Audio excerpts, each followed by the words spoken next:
Hello, അസ്സലാമു അലൈക്കും. എന്താണ് വിശേഷം? സുഖല്ലേ? അപ്പം വന്നു. ഇവിടെ സമയം എത്രയായി നോക്കട്ടെ. ഇവിടെ സമയം ഇപ്പൊ 2 മണി കഴിഞ്ഞു. ഇതാ കുക്കറിൽ അരി ഇട്ട്. അപ്പൊ ഞാൻ വിചാരിച്ചു ഒന്ന് പരിപ്പ് കറി വെക്കാന്ന്. മീനൊന്നും ഇല്ല കേട്ടോ. അപ്പൊ ഇതേപോലെ ഒന്ന് പരിപ്പ് കറി വെച്ച് നോക്കൂ, ഭയങ്കര ടേസ്റ്റാണ്. ഇപ്പൊ നമ്മള് പരിപ്പ് ഇട്ട് തക്കാളി, പച്ചമുളക്, വെളുത്തുള്ളി എന്തായാലും ഇടണം. ഇങ്ങനെ വെളുത്തുള്ളി ഇട്ട്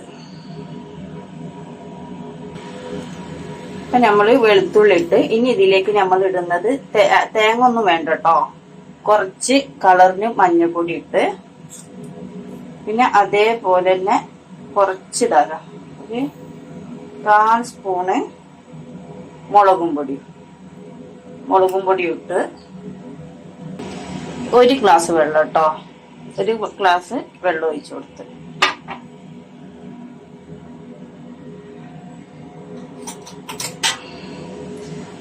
നല്ല രസമാണ് കേട്ടോ ഈ കറി. നമ്മളൊന്ന് ഇളക്കി കൊടുത്ത് ഇനി തീ ഓണാക്കുക. നന്നായിട്ട് വേവിക്കണം കേട്ടോ. ഇപ്പൊ നമ്മളെ കറി ഇതാ പരിപ്പ് കറി. ഇതേപോലെ ഈ തക്കാളി എല്ലാം ഉടയാണ് കേട്ടോ. നന്നായിട്ട് പരിപ്പ് ഇതേപോലെ നന്നായിട്ട് വെന്ത് വരണം. നല്ല രസം. അത് പെട്ടെന്ന് ഉണ്ടാക്കാനും പറ്റും കേട്ടോ. ഇനി നമുക്ക് ഇതിനൊരു വറവ് കൊടുക്കണം. നമുക്കത് എടുത്ത് മാറ്റാം. ഇവിടെ മാറ്റി വെച്ച് ചട്ടി വെച്ചു കേട്ടോ. ചട്ടി നന്നായി ചൂടാവട്ടെ. നന്നായി ചൂടായിട്ടുണ്ട്. ഇതിലേക്ക് വെളിച്ചെണ്ണയാണ് കൊടുക്കേണ്ടത്. അപ്പോൾ 1 സ്പൂണ് വെളിച്ചെണ്ണ ഒഴിച്ചു കൊടുത്ത് ഇനി നമുക്ക്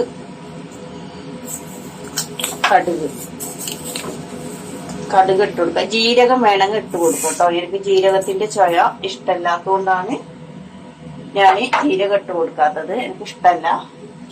ജീരകം ഇട്ടാലും നല്ലതാണ്. ഇപ്പൊ കടുകൊന്ന് പൊട്ടി വരട്ടെ.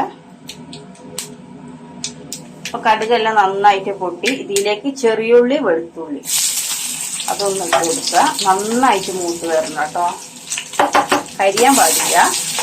ഒന്ന് നമുക്ക് ഇളക്കി കൊടുക്കാം. നന്നായിട്ടൊന്ന് മൂത്ത് വരട്ടെ. കിച്ചണിലൊന്നും നിൽക്കാൻ വയ്യ കേട്ടോ. അത്രയും ചൂടാണ്. ഖത്തറിൽ ചൂടിന് ഒരു കുറവുമില്ല. അപ്പൊ എന്തോ ഒരു ചൂടെന്ന് പറഞ്ഞാല് ഡ്രസ്സെല്ലാം നനഞ്ഞ് ഇതായി. അപ്പൊ ഇതേപോലെ നന്നായിട്ട് മൂത്ത് വരണം. ഇതിലേക്ക് ഇതാ നമ്മൾ കുറച്ച് മുളകും പൊടി അല്ല ഇട്ടിട്ടുള്ളൂ. 1 നുള്ളു മുളകും പൊടിയും കൂടി ഇതിൽ കിടന്ന് മൂത്ത് വരണം കേട്ടോ. നമ്മളെ കറി ഇതാ വറവിടലായി. കരിവേപ്പിൻ്റെ ഇല വേണം കേട്ടോ. മല്ലിച്ചപ്പ് ഇട്ട് കൊടുക്കട്ടോ. ഞാൻ കരിവേപ്പിൻ്റെ ഇല ആദ്യം ഇട്ടീനി, അപ്പൊ പിന്നെ വേണ്ടെന്ന് വെച്ചു. ഇനി നമുക്കിത് കറിയിലേക്ക് ഒഴിച്ചു കൊടുക്കാം. ഇതും മീൻ പൊരിച്ചതെല്ലാം ഉണ്ടെങ്കിൽ സൂപ്പർ കറിയായിരിക്കും. ഇപ്പൊ നമ്മളെ പരിപ്പ് കറി കണ്ടല്ലോ, കണ്ടോ? അടിപൊളി കറി. ഇതില് മത്തി പൊരിച്ചതാ വേണ്ടിയത്. അപ്പൊ ഈ സമയം കൊണ്ട് തന്നെ നമുക്ക് ആ ചട്ടി തന്നെ വെച്ചിട്ടുണ്ട്. നമുക്ക് ഉണക്കമീനും കൂടി പൊരിക്കാനും വെളിച്ചെണ്ണയാണ്. ഞാൻ അധികം വെളിച്ചെണ്ണ ഉപയോഗിക്കാറ്. നിങ്ങൾക്ക് വേണമെങ്കിൽ ഓയിൽ ഉപയോഗിക്കാം. അതൊന്നും കുഴപ്പമില്ല. നാട്ടിൽ നിന്ന് കൊടുന്ന ഉണക്കമീൻ തരണ്ടിയാണ് കേട്ടോ. അപ്പൊ വേണമെങ്കിൽ മുളകും പൊടി ഇട്ട് കൊടുക്ക.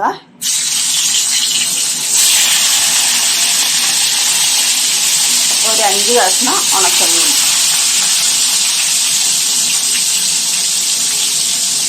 അപ്പൊ ഇതും കൂടി നമുക്ക് പൊരിച്ചെടുക്കാം. നമ്മൾ ഉണക്കമീൻ ഇത് പൊരിക്കുന്നു. അതിന്റെ കൂടെ ഈ വലിയ പച്ചമുളക് കേട്ടോ. നമ്മൾക്ക് ചോറിന്റെ കൂടെ തന്നെ കഴിക്കാൻ നല്ല ടേസ്റ്റാണ്. അപ്പൊ അത് നമ്മൾ ഇട്ട് കൊടുത്ത് ഈ ഉണക്കലിന്റെ കൂടെ തന്നെ നല്ല മുരിഞ്ഞ് വരണം കേട്ടോ. വെളിച്ചെണ്ണ കിടന്ന് ഞാനൊരു കൈ കൊണ്ട് മൊബൈൽ പിടിക്കുന്നതാണ്. അപ്പോൾ ഇളക്കെല്ലാം ഉണ്ടാവും കേട്ടോ. എല്ലാവരും ഒന്ന് ക്ഷമിക്കുക. അതേപോലെ എന്നെ സപ്പോർട്ട് ചെയ്യുക, സബ്സ്ക്രൈബ് ചെയ്യുക, ലൈക്ക് അടിക്കുക. പോരായ്മകൾ ഉണ്ടെങ്കിൽ നിങ്ങൾ എന്നെ അറിയിക്കുക. ഒരു പോരായ്മ എനിക്കറിയാം. മൊബൈലൊന്ന് മാറ്റി താത്ത, മൊബൈലൊന്ന് മാറ്റി, തീരെ തെളിച്ചില്ല എന്നെല്ലാം പറയും. ഇൻഷാ അല്ലാഹ് എല്ലാത്തിനൊരു സമയം ഉണ്ടല്ലോ. നമ്മൾ വിചാരിക്കും പോലെ ഒന്നും നടക്കില്ല. ഇൻഷാ അല്ലാഹ് ഞാൻ മാറ്റും, നല്ലൊരു മൊബൈൽ വാങ്ങണമെന്നുണ്ട്. അപ്പോൾ ഇത് നന്നായിട്ട് മുരിഞ്ഞ നമ്മുടെ കറി ഇവിടെ റെഡി, ഉണക്കമീൻ പൊരിച്ച റെഡി, ചോറ് ഇതാ ഇവിടെ ഓഫാക്കിയിട്ടീന്. അപ്പോൾ എത്ര വിട്ടെന്ന് പറഞ്ഞാൽ നമ്മളെല്ലാവരും ഇവിടെ റെഡിയായി. അപ്പോൾ ഇത്രയേ ഉള്ളൂ ഇന്നത്തെ റെസിപ്പി.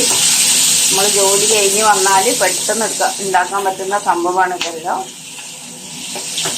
ഉണക്കൽ നാട്ടിൽ നിന്ന് കൊടുന്ന് കഴിയാനായിട്ടോ. നമ്മൾ ഉണക്കൽ ഇവിടെ റെഡി ആയിട്ടോ. ഇത് ഓഫാക്കാൻ പോവുകയാണ്. അപ്പോൾ നമുക്ക് ഈ സൈഡിലേക്ക് ഒന്ന് മാറ്റി വെക്കാം. വെളിച്ചെണ്ണ എല്ലാം ഒന്ന് ഊർന്ന് വരട്ടെ. അപ്പം നമ്മൾ എല്ലാം ഇവിടെ റെഡിയായി. അപ്പം അതിൻ്റെ ഇടയ്ക്ക് ഞാൻ കുറച്ച് കക്കേരി ഉണ്ടായിരുന്നു, അത് ഇതാക്കി ഇതിലേക്ക് നമ്മൾ ചെറുനാരങ്ങ, ഉപ്പ് ഇട്ടീന് കേട്ടോ. ചെറുനാരങ്ങ കുറച്ച് നന്നായിട്ട് പുളി ഉണ്ടായിക്കോട്ടെ.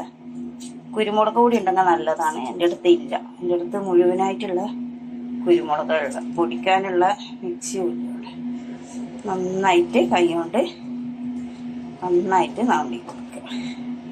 അപ്പം നമ്മൾ എല്ലാം ആയി.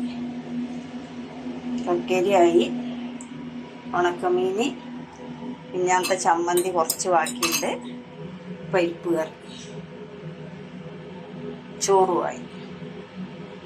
ഇപ്പം കണ്ടല്ലോ നമ്മൾ ചോറ് തിന്നൽ തുടങ്ങി. ഇതാ ചോറ്, ചമ്മന്തി, കക്കേരി ഉണ്ട്, ഉണക്കമീൻ പൊരിച്ചതുണ്ട്, നമ്മളെ നല്ല അടിപൊളി പരിപ്പ് കറി. അപ്പോൾ പരിപ്പ് ഇങ്ങനെ എടുക്കുക.